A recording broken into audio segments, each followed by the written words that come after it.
Okay, Levi, there's your binatog straight from the Philippines. Look at that. Madamdamad na tinagdamag. Kitang una gimas ni. Oh, freshly grated coconut. Di ba? Oh, may usok-usok pa. Oh, di ba? Mom, did you just say coconut? Yeah, coconut. Ito yung coconut.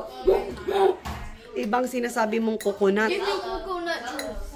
Sige, yung first initial reaction. Tignan mo kung parang true na. O, diba?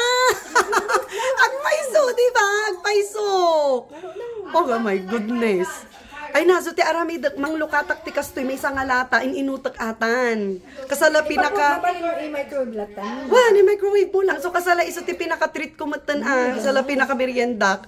Nagimas na. Oh, di ba? Ipatry mo to kini kwa, Ate Jen. Oh, it has 3 ingredients. That's it.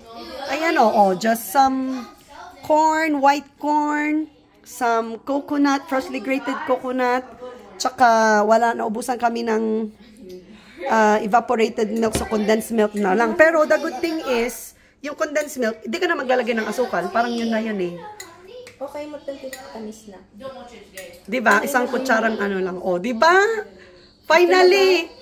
Gumatang tayo ito, gidadakkan. One, tasi tayo amin, one. Yan. Oh, diba? Yum! Sakman to na.